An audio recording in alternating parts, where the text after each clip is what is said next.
Hey guys, welcome back to the channel. In today's video, we're talking about HEIKO DACHI. So HEIKO DACHI is a basic stance. We do see it coming up in some kata, so it does have some combat uses, very specific combat uses. However, in today's video, I'm going to focus on why I teach it to beginners, how it can be used to teach or learn and practice good alignment in your body, and some more advanced principles that are more difficult to apply in more challenging stances. So stay tuned. So first thing I'll start out by saying is, why am I headless?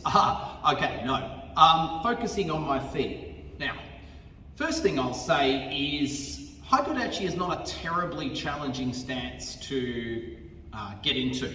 So basically, feet shoulder wide, roughly hip shoulder wide apart, and we want those toes pointing forward. The reason we want the toes pointing forward, nice and easy, or easier to get our weight on our toes.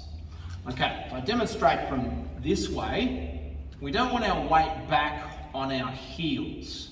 This way, we don't want to be resting like this, leaning back. I actually want my weight on my toes. So if I can, I'm going to lift my heels. We'll just tilt slightly forward and lift those heels just that little bit off the ground. Once you're comfortable with that position, then we can look at alignment. Okay, now let's look at lining this stance up, getting good spinal alignment, neck through thoracic spine, right down to the lumbar and into my pelvic floor. Okay, so I'm standing quite comfortably in my base here. I've got my feet shoulder wide and pointing straight ahead. I'm also just coming slightly forward onto my toes. From this position here, what I want to do is engage the glutes. By engaging the glutes, I'm just going to get that nice alignment in my pelvic floor. Just flattening out a little bit my lower back there, my lumbar spine. Okay, once I've done that, then I want to get a little bit of contraction, just a little bit, of these middle and upper abdominal muscles. Okay, so a little bit of contraction there, and as you can see, that's going to take that little bit of backwards tilt out of my spine there. Once I've done that, or achieved that, I can now get my shoulders just coming slightly back and a little bit of chin tuck here, and I should have quite nice alignment in this position. Okay, now this alignment is really important.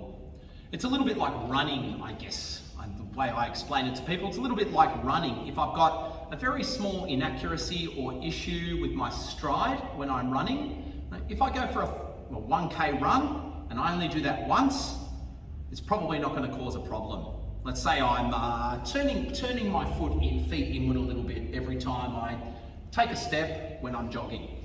Okay, I do a 1 kilometer run once. It's not going to be a huge problem. But if I want to run every day or every second day, and I'm jogging a lot, and I'm taking thousands and thousands and thousands of steps, over time, that little inconsistency is going to cause lots of problems in my body. I'm not sure what they are going to be. Could be knee problems, hip problems, back problems, neck. You get the idea. It's the same with your karate training, or any sort of physical training for that matter. If you're developing techniques, if you're practicing techniques, punches, kicks, strikes, blocks, thousands and thousands of them, if you're on that mastery curve, that journey to mastery of a technique or a whole style, then the way you practice should be really important to you. I've got my posture and alignment all set up the way I want. I'm feeling quite upright, feeling nice and strong. Then it's time to look at whatever technique I choose to do now. This demonstration, I'm just going to do chopazuki, or direct straight punching. What I want to do is keep the pelvic floor relatively still. I can't stop it from moving altogether, but what I can do by tightening those glutes, keeping good posture, is practice any technique that I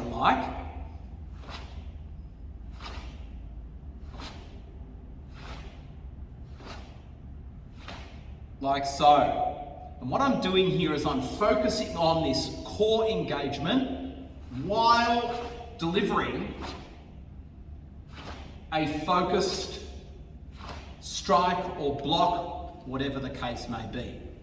And what I'm doing here is I'm working on my technique, but I'm also focusing on this here, this pelvic floor, this core engagement, which is a lot more difficult to get when you're in more complex positions like Neko Ashi Dachi or Shiku Dachi, Zenkutsu Dachi, for example. Concentrating on this is more difficult, more advanced. So for beginners, I recommend using HEIKO DACHI, focusing on your core, working on technique. So I'm still concentrating on a proper punch, or maybe it's a block, an uke that I'm working on, but I'm also working on these fundamentals of what is the rest of the body doing when I'm executing those techniques. Thanks for joining me for this quick video on HEIKO DACHI and why it's useful to beginners. If you like the video, please consider giving us a thumbs up, hitting that subscribe button if you haven't already. Thanks to all our recent subscribers. Thank you so much. Until next time, Sensei Craig, good luck with your training and see you next time. Os.